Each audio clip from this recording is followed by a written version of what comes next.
ngobrol-ngobrol. Ngopi bareng orang terkenal. Seruput, seruput, seruput. Assalamualaikum warahmatullahi wabarakatuh. Pemirsa Piro TV dimanapun berada, kembali lagi bertemu saya di acara Ngobrol, ngopi bareng orang terkenal. Ya, edisi kali ini edisi spesial. Karena apa? Saya diberikan kesempatan untuk bisa ngobrol bareng beliau, Bapak Rektor Universitas Amikom Purwokerto. Assalamualaikum Pak Berli. Waalaikumsalam warahmatullahi wabarakatuh. Selamat siang dokter, selamat siang pemirsa semuanya. Iya, terima kasih. Beliau adalah Dr. Berlilana MKom MSI. Ya, beliau adalah Rektor Universitas Amikom Purwokerto. Ya, pemirsa sekalian, sebelum saya lanjutkan tanya-tanya ngobrol dengan Pak Berlilana, Pak Rektor, saya ingin umumkan pemenang giveaway periode sebelumnya. Assalamualaikum warahmatullahi wabarakatuh. Terima kasih Piro TV atas giveaway-nya. Pantengin terus Piro TV. Jangan lupa like, share, comment, and subscribe. Semangat untuk hostnya ya. Salam Piro TV. Wassalamualaikum warahmatullahi wabarakatuh. Assalamualaikum warahmatullahi wabarakatuh. Terima kasih untuk Piro TV atas giveaway-nya. Semoga Piro TV selalu menyajikan konten-konten yang edukatif dan informatif. Untuk teman-teman yang belum subscribe, silakan subscribe, like, share, dan komen. Bila teman-teman beruntung, teman-teman bisa mendapatkan giveaway seperti saya. Sukses selalu untuk Piro TV. Wassalamualaikum warahmatullahi wabarakatuh. Bismillahirrahmanirrahim. Assalamualaikum warahmatullahi wabarakatuh. Teman-teman, selamat sore. Ini saya berada di kebun saya untuk pembibitan tanaman karena saya hobi saya. Karena dengan prinsip bahwa kalau seseorang menanam satu pohon saja sudah memberikan bantuan oksigen ke minimal 10 orang. Itu kalau satu orang menanam satu pohon. Bayangkan kalau setiap orang menanam satu pohon, oksigen di dunia ini, oksigen di lingkungan kita akan lebih bagus.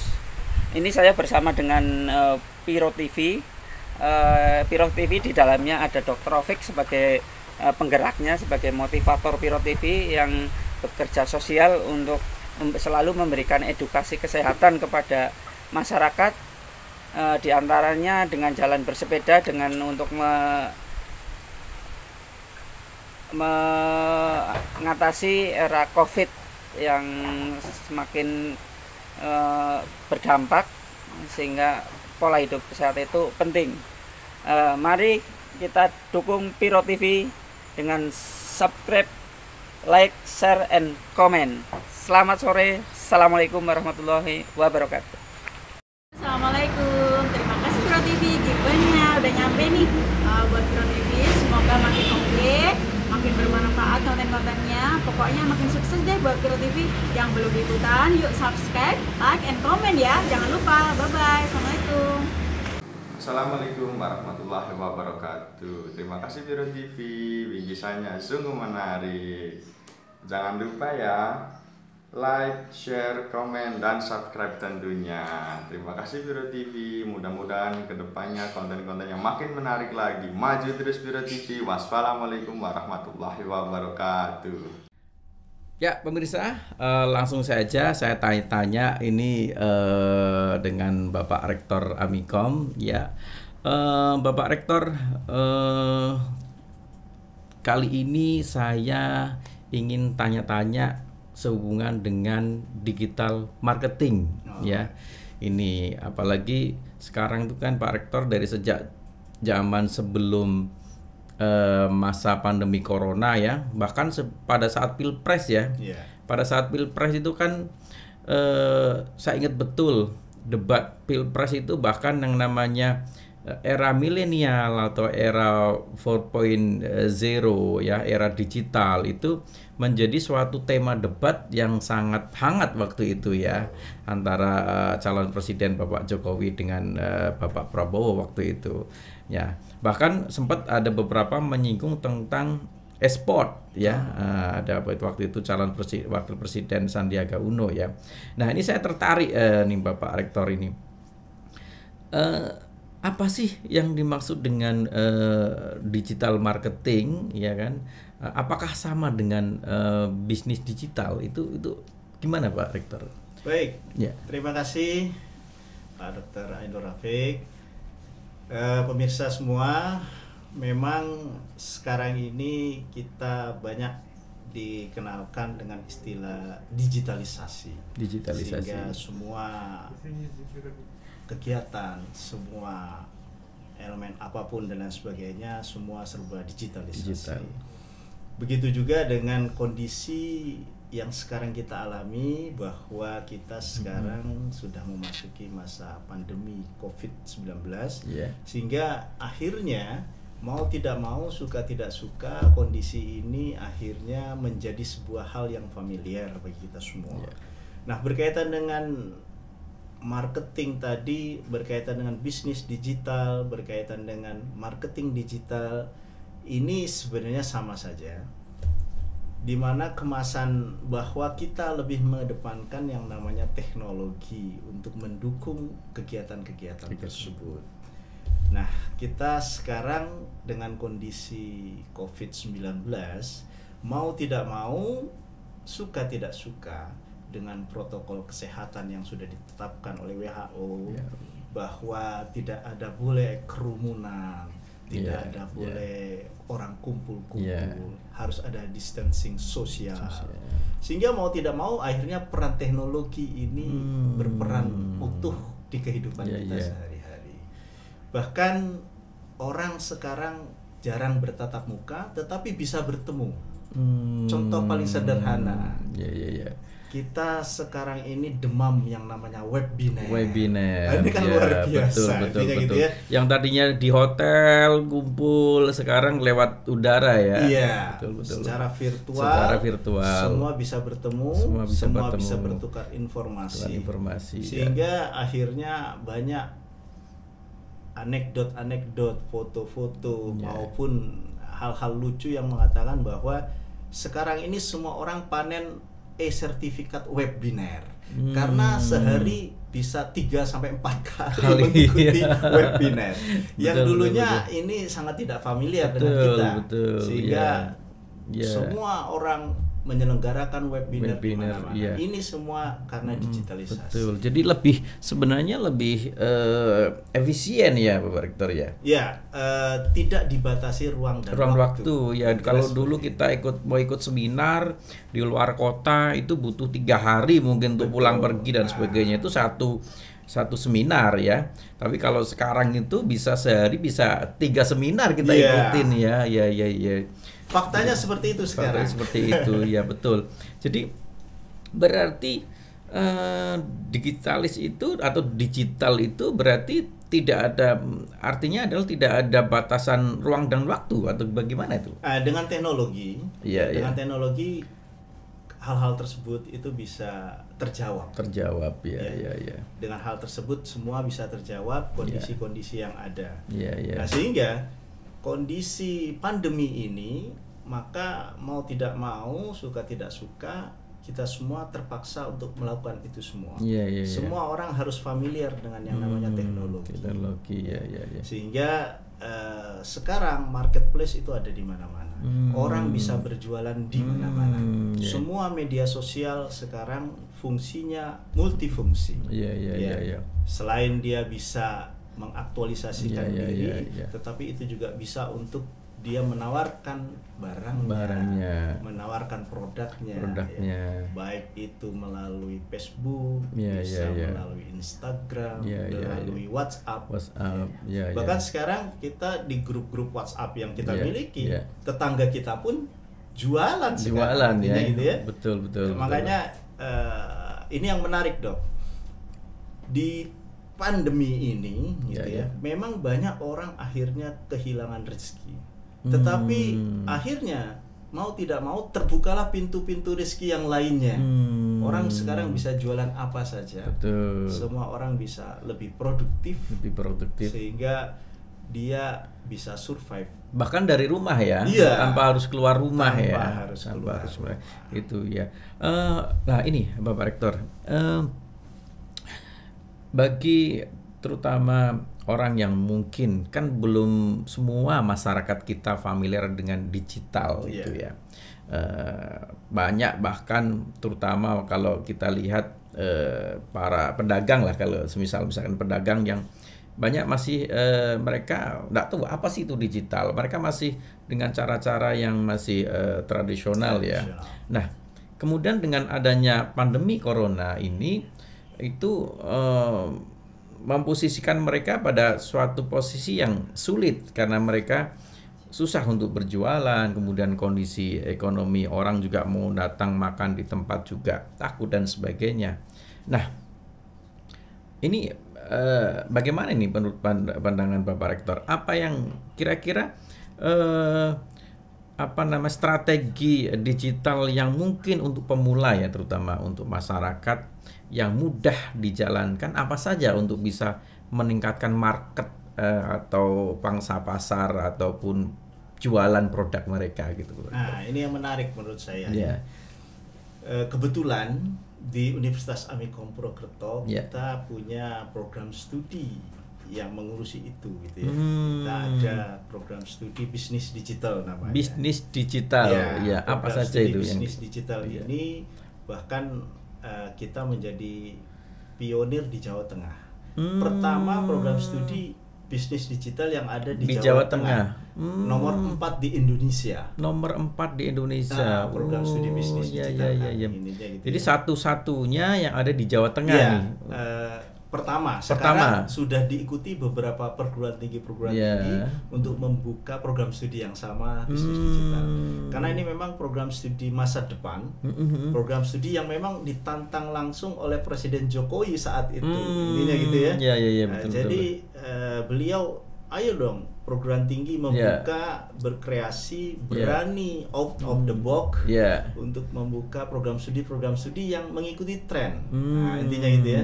Sehingga itu juga ditangkap oleh Universitas Amikom untuk bisa berkreasi yang disesuaikan dengan kebutuhan. Sehingga persoalan yang tadi ditanyakan, bagaimana sih bagi orang awam yang tidak paham terhadap teknologi, tidak familiar dan lain sebagainya. Sekarang ini menggunakan teknologi sangat mudah, intinya gitu ya, sangat mudah. Bahkan orang-orang sekarang sudah sangat mengerti dan familiar sekali. Minimal dia punya handphone di rumah.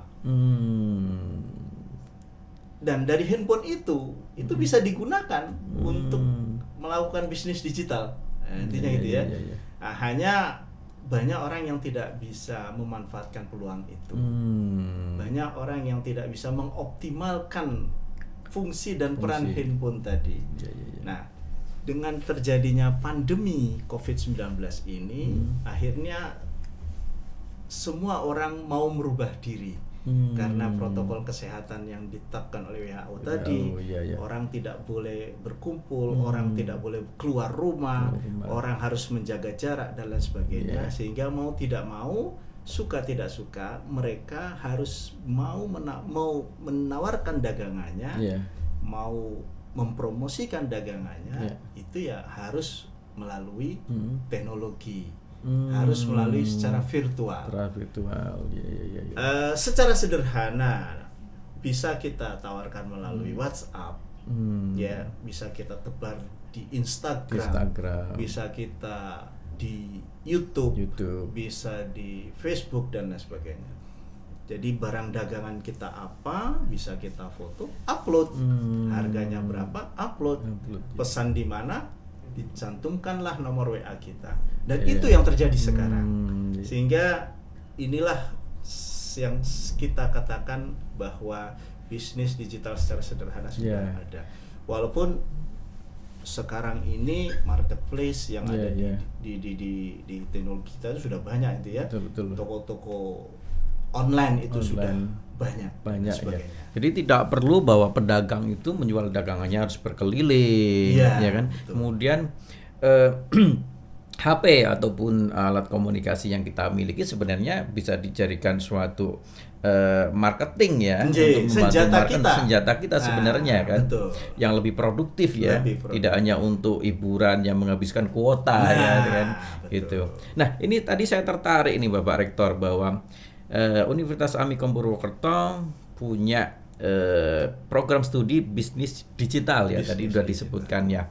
Ini kan sedang masanya penerimaan mahasiswa baru nih ya. Oh betul. Nah, ini mungkin bagi pemirsa ya yang masih mencari-nyari tempat kuliah, yang lagi mencari bingung nih, saya pengen jadi apa nih. Kemudian ini ada suatu change di mana digital itu merupakan suatu prospek ke depan ya. Ya, ini apa nih yang dipelajari di bisnis digital untuk program studi bisnis digital ini apa saja nih, Bapak Rektor nih? Baik, program studi yang ada di Universitas Amikom Purwokerto itu beragam. Tapi kita memang lebih mengedepankan kepada penguasaan teknologi. Jadi kita ada bisnis digital. Nah, bisnis digital ini nantinya ada 2 konsentrasi besar yang nantinya kita turunkan dari program studi ini. Yang pertama adalah bisnis analis. Dan yang kedua marketing digital. Nah itu bedanya apa itu yang belajar? Bisnis analis dia nantinya harapannya lulusan dari kami tadi itu bisa membuat dan mendirikan startup ya. Dia bisa menghitung, dia bisa mengkalkulasi, dia juga bisa menjadi konsultan bisnis ketika bisnis tersebut ini menguntungkan atau tidak. Ya, mungkin bisa jadi the next Nadiem Makarim berikutnya ya. Insya Allah ya kan, itu. bikin Gojek mungkin Gojek khusus Purwokerto dan sebagainya. Ya. Dan ini kita dukung, kami pun juga ada di sini lembaga usaha. Yang nantinya memang ditarget untuk mendidik mahasiswa-mahasiswa kita agar mereka mempunyai jiwa wirausaha yang itu dibekali dan dikuatkan dengan teknologi. yang kita namakan technopreneur. Intinya gitu ya. Sehingga semua harapannya lulusan-lulusan dari bisnis digital ini memang betul-betul prospek ke depan dan ini merupakan program studi masa depan. Intinya gitu ya, yang dibutuhkan. Ya. Selain itu kita juga ada program studi ilmu komunikasi. Gitu ya. Nah, ilmu komunikasi kami pun juga bukan ilmu komunikasi yang konvensional. Ilmu komunikasi yang juga sudah dibekali, disentuh dengan kemampuan teknologi. Sehingga seperti sekarang saat kita berada, ini salah satu studio tempat praktikumnya secara langsung adik-adik mahasiswa komunikasi. Intinya seperti itu ya. Inilah gambarannya. Sehingga harapannya mereka nantinya begitu lulus dari program studi ilmu komunikasi pun mereka sudah siap masuk ke dunia kerja. Baik itu di dunia entertain, di dunia radio, televisi dan jurnalis dan sebagainya. Nah, core awalnya Universitas Amikom Purwokerto adalah komputer teknologi. Nah, di situ ada program studi teknik informatika, ada sistem informasi maupun teknologi informasi. Ya, nah ini Bapak Rektor, jadi tadi bisnis digital, kemudian pada waktu Pilpres itu kan juga saya banyak sekali disebut e-sport ya. Sekarang lagi eranya e-sport. Nah ini seperti apa sih bisnis e-sport itu? Apakah Universitas Amikom juga menangkap peluang di situ itu? Ya, e-sport itu bagian kalau kami itu berada di ranah teknologi informasi, gitu ya. Memang sekarang anak-anak milenial menggandrungi, gitu menggandrungi e-sport, gitu ya. Sehingga peluang ini sangat-sangat baik gitu ya. Peluang ini menurut kami adalah sesuatu yang harus menjadi tantangan ke depan bagi Universitas Amikom Purwokerto. Nah, di teknologi informasi ini kami ada yang namanya konsentrasi yang berkaitan dengan game development, di mana jangan sampai mahasiswa itu hanya jago main game saja, hobi main game saja. Tetapi bagaimana mahasiswa kita, lulusan kita juga bisa membuat game yang kelasnya dunia, yang itu nantinya bisa juga menghasilkan uang. Tidak hanya mengikuti game-game produk luar ya. Intinya seperti itu. Nah, ini Bapak Rektor. Jadi apa sih yang harus dipersiapkan? Artinya bahwa terutama tadi untuk bisnis digital. Misalkan kita mau bikin bisnis aplikasi ya, atau apa sih yang harus diperhatikan agar bisnis itu bisa mengena sasaran gitu. Baik. Ketika kita merancang dan ingin melakukan bisnis pertama, kita yang jelas harus membuat perencanaan bisnis agar perencanaan tadi menjadi sebuah matang. Yang jelas kita ada 3 awal yang perlu kita kuasai. Modal awal intinya gitu ya. Modal yang pertama adalah keinginan, yang kedua itu keteguhan hati, yang ketiga baru modal uang. Nah, intinya gitu ya. Jadi uang itu adalah modal ketiga. Jadi sebenarnya yang paling penting tadi ya, niat, keinginan dulu. Keinginan betul ya. Contoh, saya sering mengatakan pada saat saya mengajar mahasiswa, saya memberikan pelatihan, orang itu terlalu banyak di awal perencanaan sehingga tidak pernah mau memulai.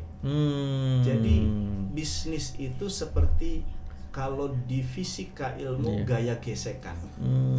Bandul itu untuk bergerak itu paling utama itu gesekan pertamanya. Begitu dia bergerak, maka bandul tersebut akan terus bergerak.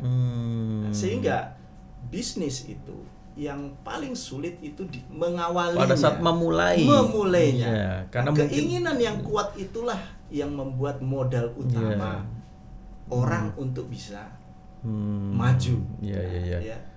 Nah, tidak harus takut gagal betul ya. Saya mengajarkan terus bahwa apabila kita mau berbisnis di awal, anggap saja bisnis itu seperti kita sekolah.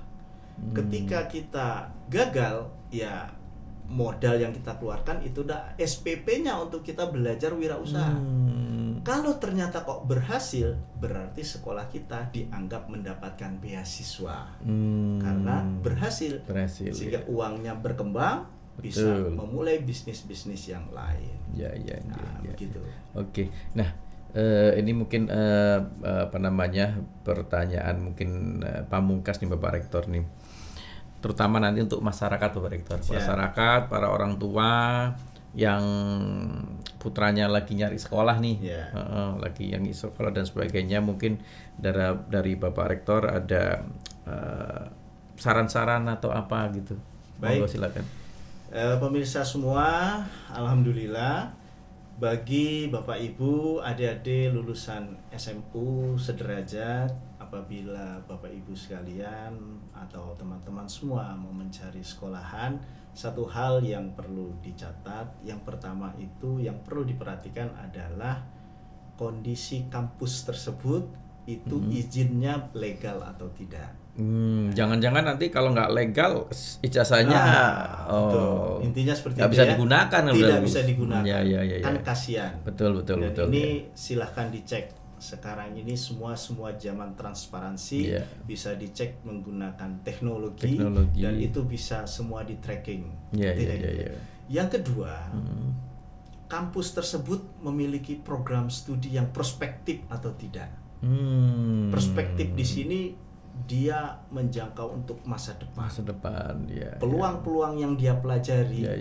itu betul-betul nanti dibutuhkan tidak 5, 6, 10 tahun yang akan kemudian. datang. Ya.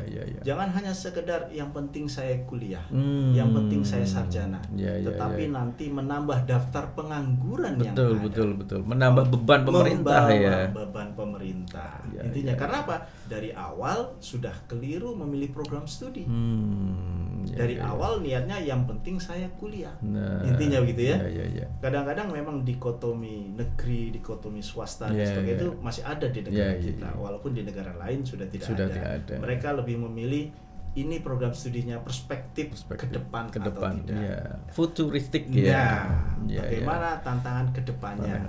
Karena di zaman tadi industri 4.0 ini akan banyak profesi-profesi yang hilang, tapi juga akan banyak profesi yang muncul nantinya. Intinya gitu.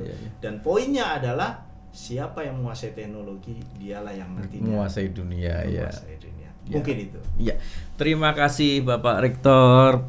Pemirsa sekalian, saya kira sudah jelas ya, sudah gamblang ya. Jadi bahwa penguasaan teknologi informatika itu sangat penting ya bagi kita masyarakat yang selama ini cuek ya, selama ini tanpa teknologi informasi itu berjalan sukses-sukses saja. Mungkin 5 tahun ke depan, 10 tahun ke depan akan berubah. Betul. Karena ada perubahan era, sekarang perubahannya sangat cepat sekali.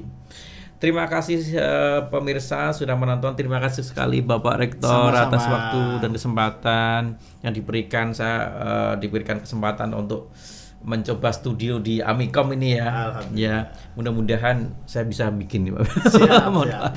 Ya, pemirsa, terima kasih sekali sudah menonton. Semoga bermanfaat dan nantikan episode ngobrol berikutnya. Terima kasih. Wassalamualaikum warahmatullahi wabarakatuh. Waalaikumsalam.